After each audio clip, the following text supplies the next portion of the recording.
आज की क्लास में हम लिब्रे ऑफिस कैल्क के बारे में पढ़ेंगे। लिब्रे ऑफिस कैल्क का जो एक्सटेंशन नेम होता है वो है .ods, फुल फॉर्म है ओपन डॉक्यूमेंट स्प्रेडशीट। कैल्क का यूज़ हम डेटा मेंटेनिंग के लिए करते हैं।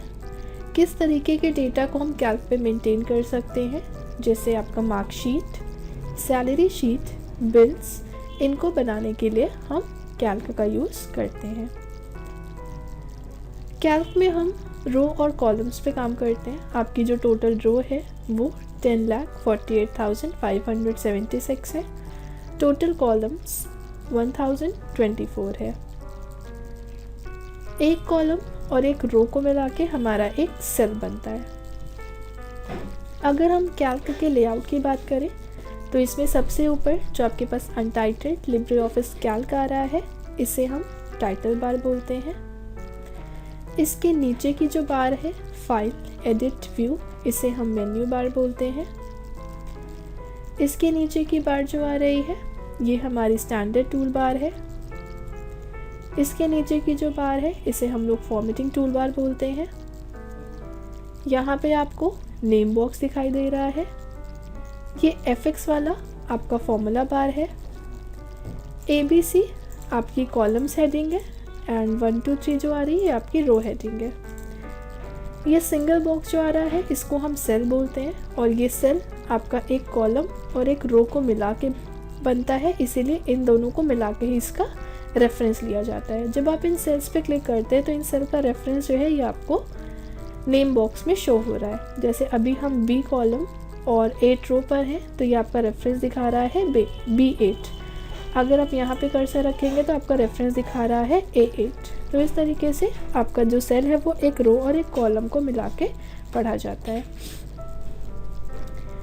ये आपकी वर्टिकल स्क्रॉल बार है जिससे हम अपनी शीट को ऊपर नीचे करके देख सकते हैं। ये आपकी साइड बार होती है। ये आपकी हॉरिजॉन्टल स्क्रॉल बार है जिससे आप अपनी शीट को लेफ्ट एंड राइट करके देख सकते हैं। ये जो आपके पास आ रही है ये आपकी ड्राइंग टूल बार है।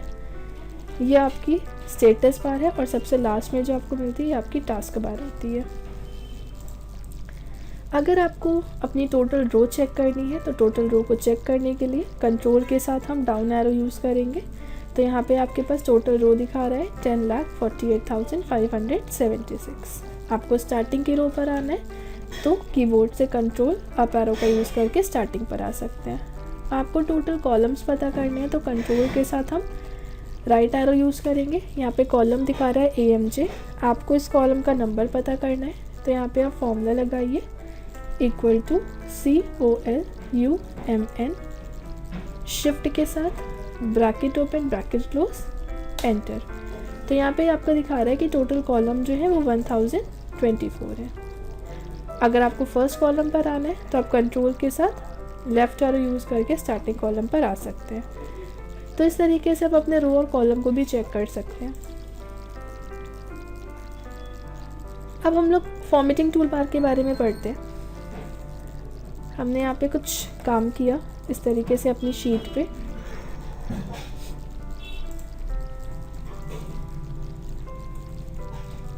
ऐसे हम कुछ लिख लेते हैं।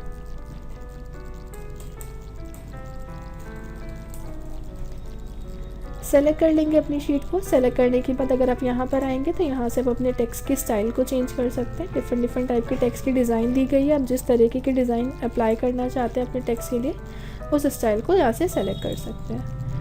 अगर आपको अपने टेक्स्ट का साइज़ बढ़ाना है तो यहाँ से आप अपने टेक्स्ट के साइज़ को इंक्रीज़ कर सकते हैं। यहाँ पे आप अपने टेक्स्ट को बोल्ड कर सकते हैं, इटैलिक करना है, अंडरलाइन करना है, कर सकते हैं। हटाना है, इन्हीं पे हम दोबारा क्लिक करेंगे, हट जाएगा। नॉर्मल करना है तो हमने 10 ले लिया। फॉन्ट अगर नॉर्मल करना है तो हम यहाँ पे एरियल सेट कर लेंगे। टेक्स्ट को बोल्ड करने के लिए शॉर्टकट की यूज़ करनी है तो कंट्रोल B से बोल्ड होता है टेक्स्ट।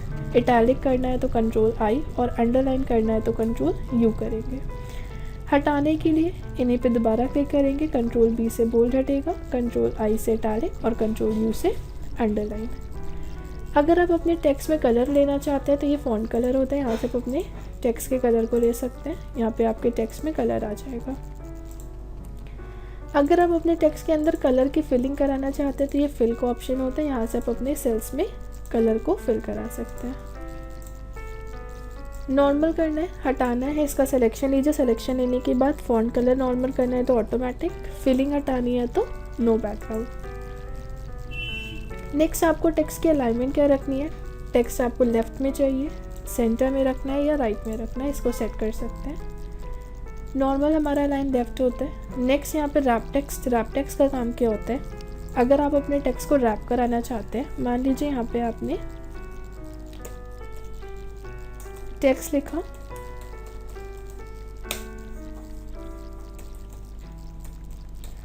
जब आप टेक्स्ट लिख रहे हैं तो आपका जो टेक्स्ट है वो आपके सेल के विड्थ कम होने की वजह से इस तरीके से शो हो रहा है। अगर आप अपने टेक्स्ट को एक ही सेल में फिट करना चाहते हैं तो यहाँ से आप रैप टेक्स्ट कर दीजिएगा, आपके सेल की हाइट बढ़ जाएगी और आपका जो टेक्स्ट है वो उसी सेल में फिट हो जाएगा। नेक्स्ट आते हैं मर्ज एंड सेंटर।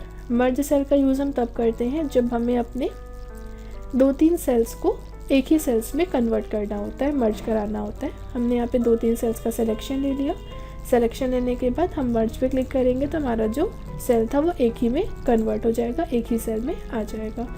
आपको यहाँ पे कोई हेडिंग डालनी है तो आप इस तरीके से हेडिंग डाल सकते हैं। जो हेडिंग डलेगी वो सेंटर से डलेगी।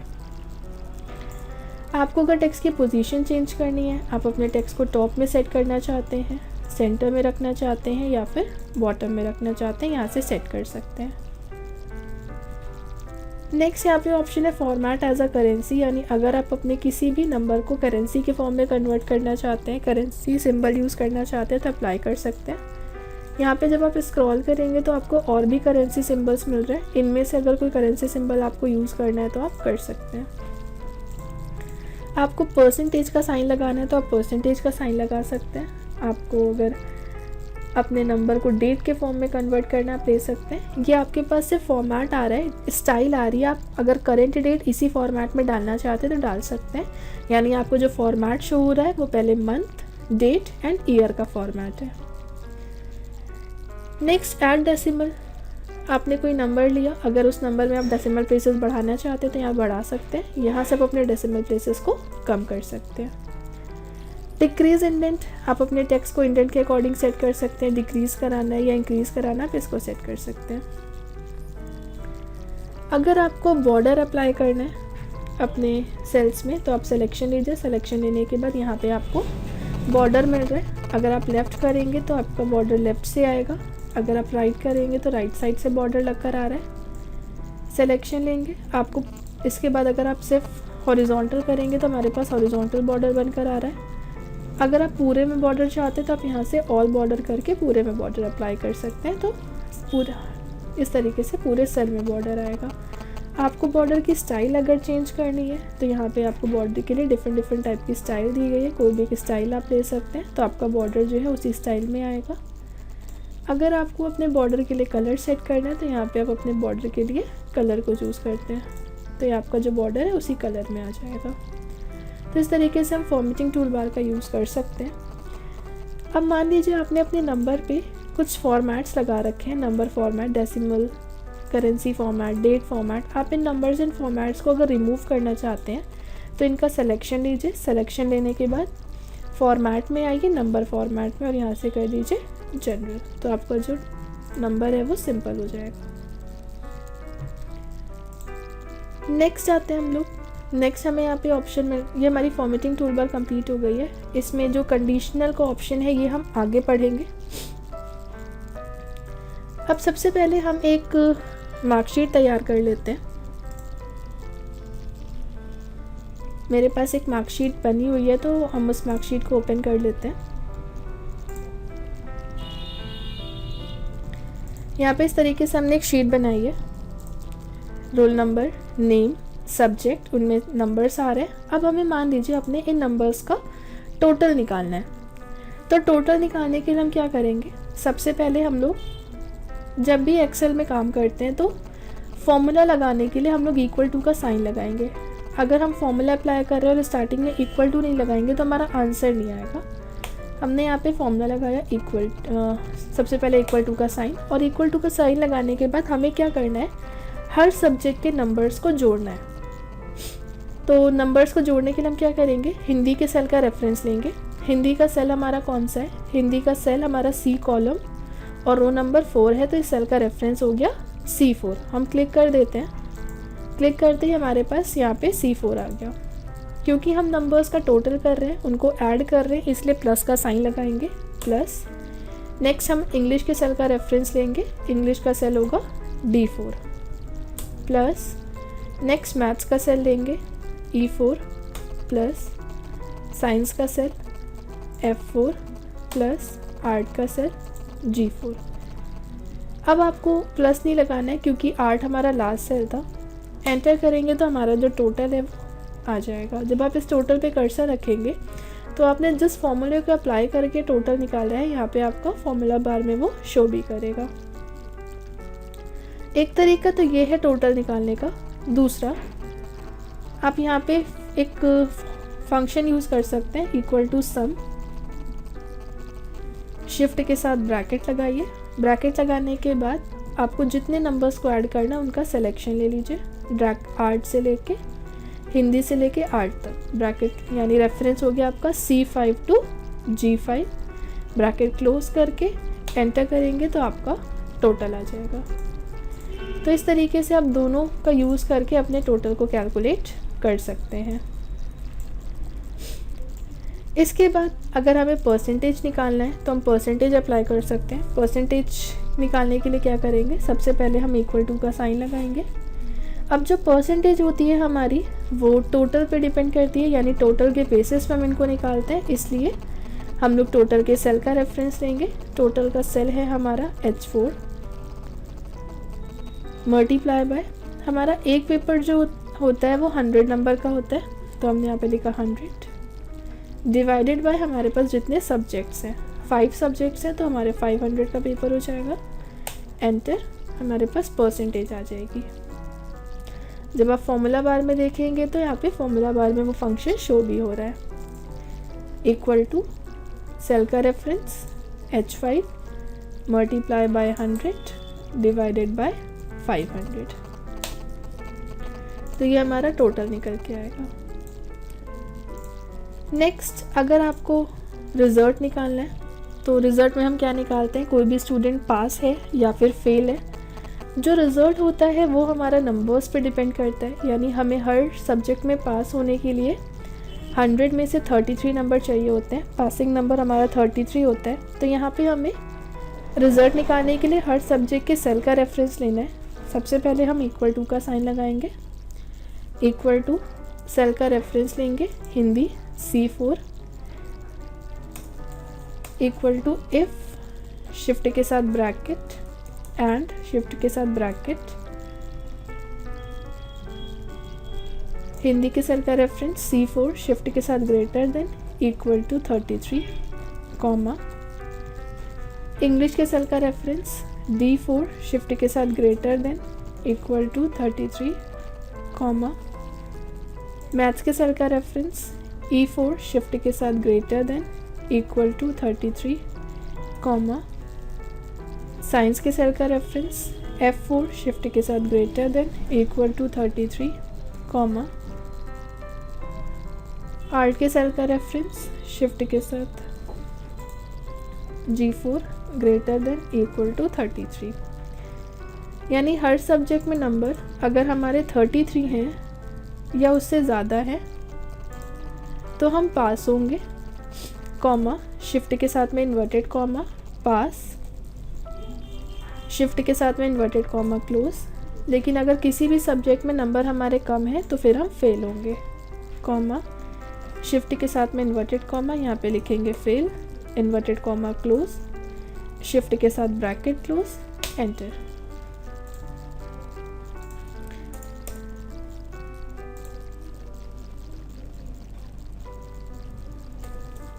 इक्वल टू इफ शिफ्ट के साथ ब्रैकेट एंड शिफ्ट के साथ ब्रैकेट, हिंदी के सेल का रेफरेंस C4 शिफ्ट के साथ greater than equal to 33 comma,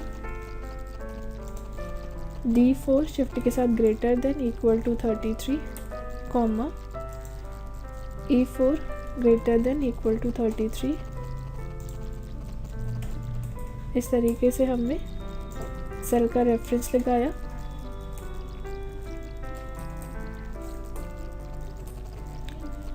comma, inverted comma, फिर inverted comma, close, bracket close, enter.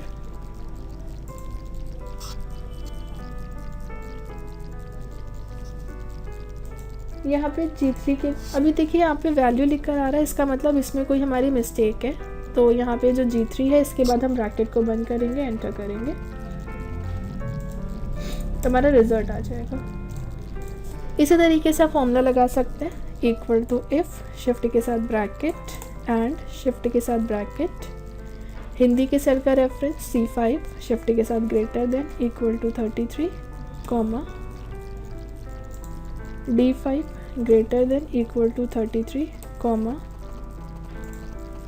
E5 greater than equal to 33 comma, science का cell F5 greater than equal to 33 comma, alt का reference greater than equal to 33, shift के साथ bracket close comma, shift के साथ inverted comma pass, inverted comma close, single comma, shift के साथ में inverted comma, फिर इन्वर्टेड कॉमा क्लोज, शिफ्ट के साथ ब्रैकेट क्लोज, एंटर करेंगे तो आपका ये रिजल्ट आ जाएगा। इसी तरीके से हम डिवीजन पर आते हैं। अब यहाँ पे देखिए एक पे फेल लिख कर आ रहा है रिजल्ट, तो फेल इसलिए आ रहा है क्योंकि यहाँ पे एक सब्जेक्ट मैथ्स का ऐसा है जिसमें नंबर जो है वो 33 से कम है, इसलिए आपका जो रिजल्ट है वो फेल है। अब हम आते हैं, हमें डिवीजन निकालना है। डिवीजन में हम क्या निकालते हैं कि कोई भी स्टूडेंट फर्स्ट डिवीजन है, किसी भी स्टूडेंट की सेकंड डिवीजन आई है या फिर थर्ड डिवीजन आई है। तो ये जो हमारी डिवीजन होती है वो परसेंटेज पर डिपेंड करती है। तो यहाँ पे हमें जो फॉर्मूला लगाना है वो परसेंटेज के बेसिस पे लगाना है। हमारी जो फर्स्ट डिवीजन होती है वो 60% पर होती है, 60 या उससे अबव। सेकंड डिवीजन हमारी 45 की परसेंटेज या उससे अबव पर होती है, और थर्ड डिवीजन हमारी अगर परसेंटेज 33 है या उससे ज़्यादा है, इस पर डिपेंड करती है। तो यहाँ पे हमें इन तीन कंडीशंस को लगाना है। सबसे पहले हम इक्वल टू लगाएंगे, इफ़ शिफ्ट के साथ ब्रैकेट, परसेंटेज के सेल का रेफरेंस लेंगे I4, शिफ्ट के साथ greater than equal to 60।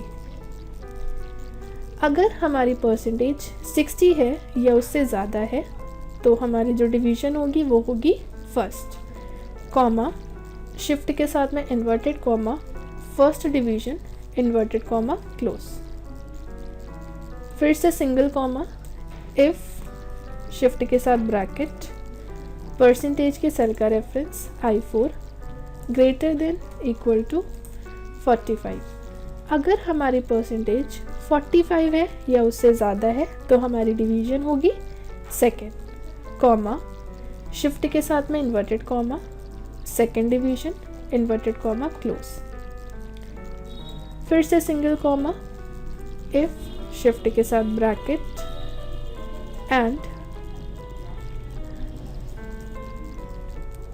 If bracket, फिर से हम परसेंटेज के सेल का रेफरेंस लेंगे I4 greater than equal to 33। अगर हमारी परसेंटेज 33 है या उससे ज़्यादा है तो हमारी डिवीजन होगी थर्ड, कॉमा, शिफ्ट के साथ इन्वर्टेड कॉमा,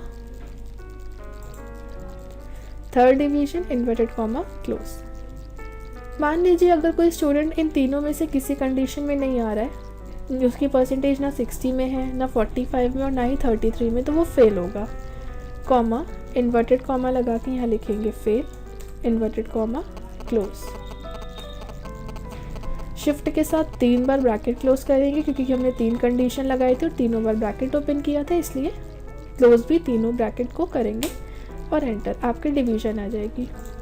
अब हमने यहाँ पे नंबरिंग दी थी फर्स्ट, सेकंड, थर्ड की, इसलिए यहाँ पे फर्स्ट डिवीजन आ गई। अगर आप चाहें तो आप वर्ड्स में भी इसको ऐसे लिख सकते हैं, first,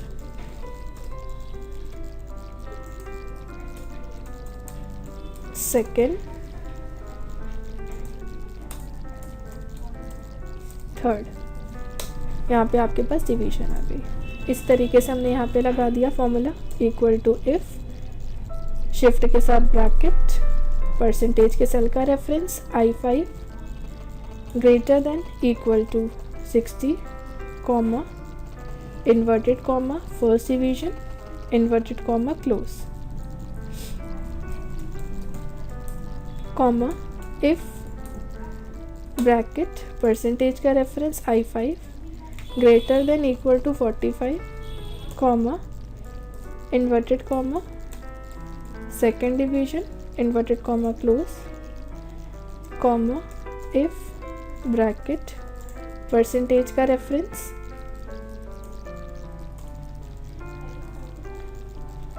greater than equal to 33 comma inverted comma third division inverted comma close.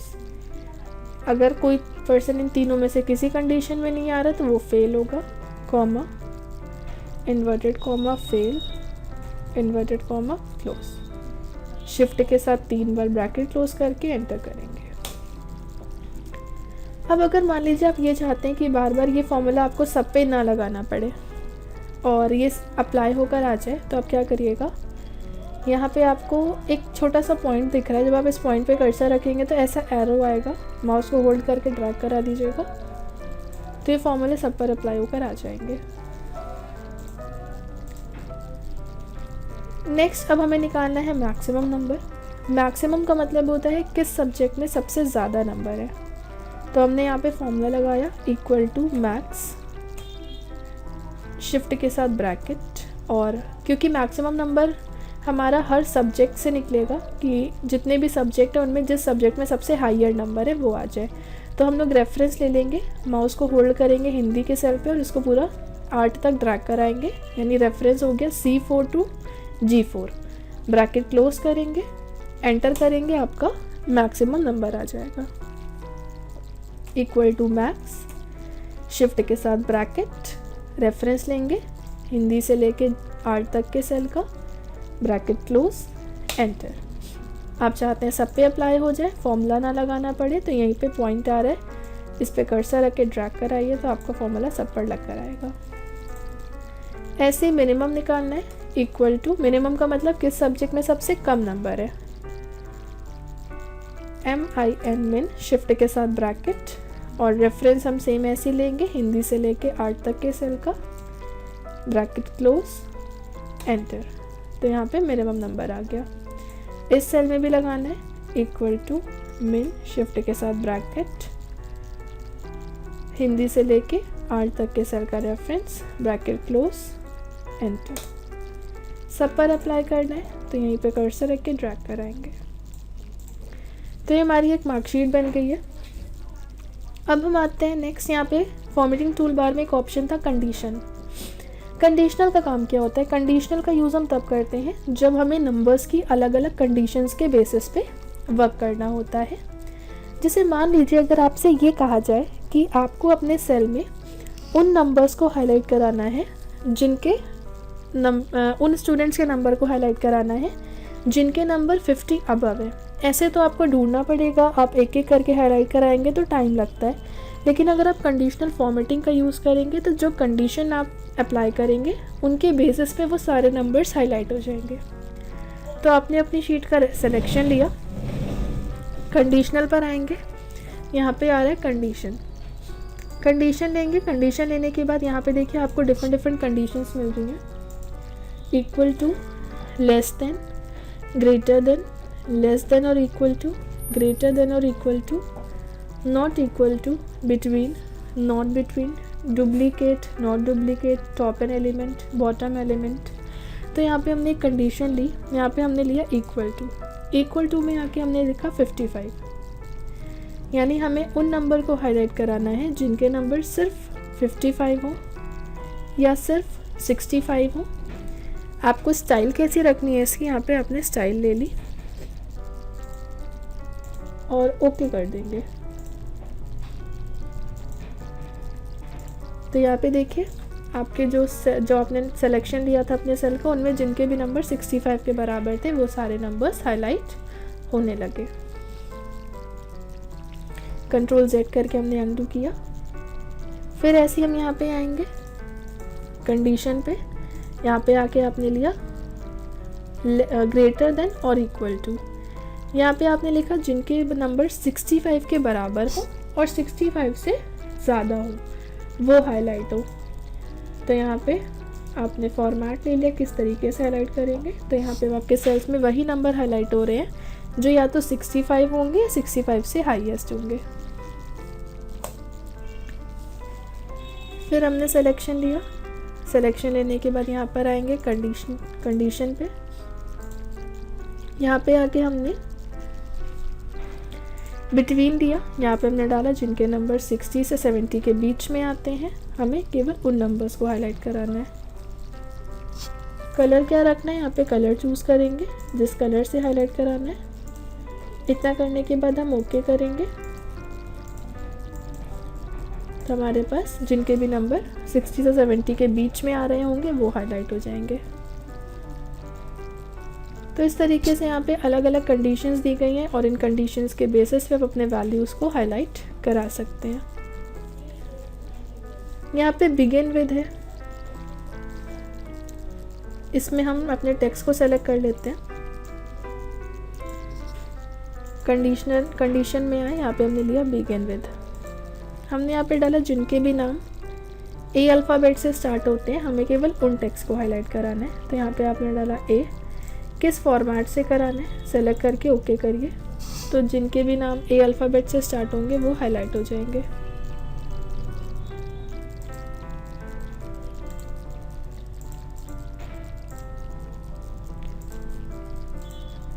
इसी तरीके से नेक्स्ट यहाँ पर आएंगे एंड विद या कंटेन, जिनके नाम में वो चीज़ें आती हैं वो हाईलाइट हो जाए, जैसे आई अल्फ़ाबेट आता है वो हाईलाइट हो जाए। तो यहाँ पे अलग अलग कंडीशंस हैं, उनके बेसिस पे हम वर्क कर सकते हैं। नेक्स्ट आएंगे यहाँ पे कलर स्केल। कलर स्केल पे क्लिक करेंगे तो हम डिफरेंट कलर से हाईलाइट करा सकते हैं अपने टेक्स्ट को।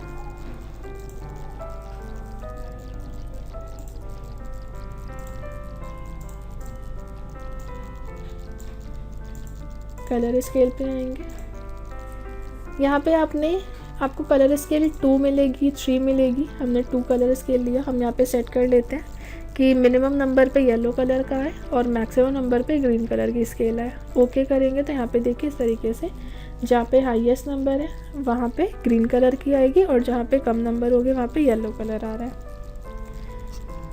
अगर हम वैल्यू सेट करना चाहें कि हम किन वैल्यूज़ पे इन स्केल्स को रखना चाहते हैं, यस करेंगे। यहाँ पर आपने 2 स्केल लिया और मिनिमम में आपने वैल्यू ले ली। वैल्यू में आपने डाल दिया 50 और मैक्सिमम में आप आके वैल्यू ले लीजिए, यहाँ पर हमने डाला 70। कलर चेंज करना है, आप कलर चेंज करिए और ओके करिए। देखिए अब जिनके भी 50s में नंबर थे उन पे ग्रीन आ रहा है और जिनके हायर नंबर हमने 70 लिए थे उन पे येलो कलर आ रहा है।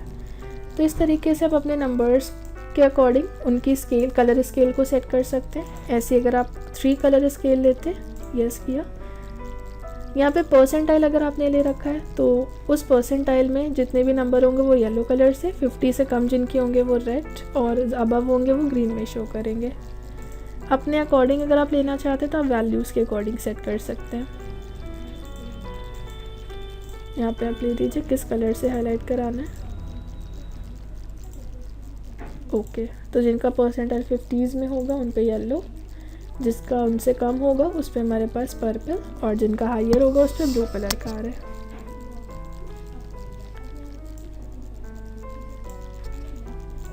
इसी तरीके से नेक्स्ट डेटा बार पे हम क्लिक करके यस करेंगे तो यहाँ पे हम लोग डेटा बार सेट कर सकते हैं। ऑटोमेटिक मैक्सिमम नंबर पे कैसे है और मिनिमम नंबर पे ओके करेंगे। यहाँ पे देखिए डेटा बार जब हमने बनाया था जहाँ पे हमारी वैल्यू हायर थी, मैक्सिमम थी, वहाँ पे डेटा बार हायर बन के आ रहा है, मतलब उसकी जो लेंथ है वो ज़्यादा है और जो हमारा मिनिमम वैल्यू है कम होगा, उस पर डेटा बार की लेंथ इस तरीके से कम शो करेगी। तो इस तरीके से हम अपने डेटा पे बार्स बना सकते हैं। नेक्स्ट हमें कंडीशन में ऑप्शन मिलता है आइकन सेट। अगर आप चाहें तो अपने नंबर्स पे आइकन्स को भी सेट कर सकते हैं। आइकन सेट पर आएंगे, यस करेंगे। यहाँ पे हम परसेंट सेट करते हैं। हमने यहाँ पे डाला जिनके नंबर 50 बिलो हैं, जिनके नंबर 50 या उससे ज़्यादा है उन पे येलो कलर का आइकन आ जाए, जिनके 70 या उससे ज़्यादा है उन पे ग्रीन कलर का, बाकी 50 से कम पे रेड कलर का आ जाए।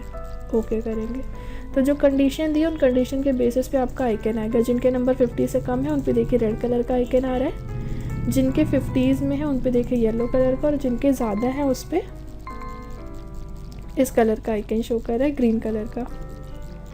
तो इस तरीके से हम अलग अलग कंडीशंस के बेसिस पे वर्क कर सकते हैं। नेक्स्ट यहाँ पे ऑप्शन है डेट। यहाँ पे अगर आप डेट डालते हैं, डेट डाल दी हमने यहाँ पे आज की,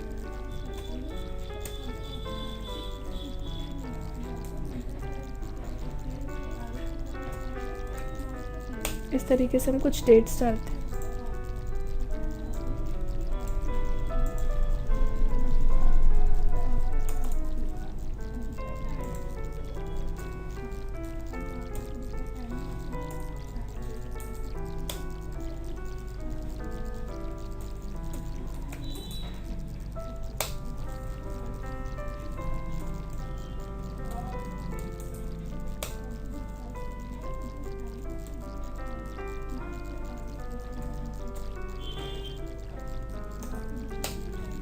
सिलेक्शन लेंगे हम। सिलेक्शन लेने के बाद यहाँ पर आएंगे डेट पे। अगर हम यहाँ डालेंगे टुडे और यहाँ पे फॉर्मेट सेट करेंगे तो जो आज की डेट होगी वो हाईलाइट होने लगेगी। फिर यहीं पे आएंगे डेट पे। अगर हम यहाँ लेंगे यस्टरडे, फॉर्मेट जैसा रखना है फॉर्मेट चूज़ कर लेंगे तो जो कल की डेट होगी वो हाईलाइट होने लगेगी। फिर डेट पे आएंगे। नेक्स्ट हमने यहाँ पे लिया टुमारो, तो अगर आने वाले कल की डेट होगी हम उसे हाईलाइट करा सकते हैं। नेक्स्ट डेट पर आएंगे। नेक्स्ट यहाँ पे लेंगे लास्ट 7 डेज, तो 7 दिनों में जो डेट आ चुकी है वो हाईलाइट हो जाएगी। फिर डेट पर आएंगे दिस वीक, इस हफ्ते की जितनी डेट्स हैं हम उन्हें हाईलाइट करा सकते हैं। नेक्स्ट अगर हम लास्ट वीक लेंगे तो पिछले हफ्ते की अगर कोई डेट है तो हम उसे हाईलाइट करा सकते हैं। नेक्स्ट दिस मंथ, इस महीने की जितनी डेट्स हैं वो हाईलाइट हो जाएंगी। नेक्स्ट अगर हम नेक्स्ट मंथ लेते हैं तो आने वाले मंथ डेट अगर होगी तो उन्हें हाईलाइट करा सकते हैं।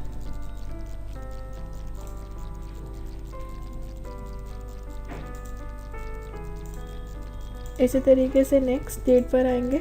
अगर हम लेंगे लास्ट ईयर तो पिछले साल की डेट, और अगर नेक्स्ट ईयर आने वाले साल की डेट है तो उसे भी हाईलाइट करा सकते हैं। तो अगर डेट्स के बेसिस पे हमें काम करना होता है तो हम इस ऑप्शन को यूज़ कर सकते हैं। तो ये हमारा कंडीशनल का ऑप्शन था। फॉर्मेटिंग टूल बार हमारी पूरी कंप्लीट हो चुकी है। नेक्स्ट क्लास में हम स्टैंडर्ड टूल बार के बारे में पढ़ेंगे।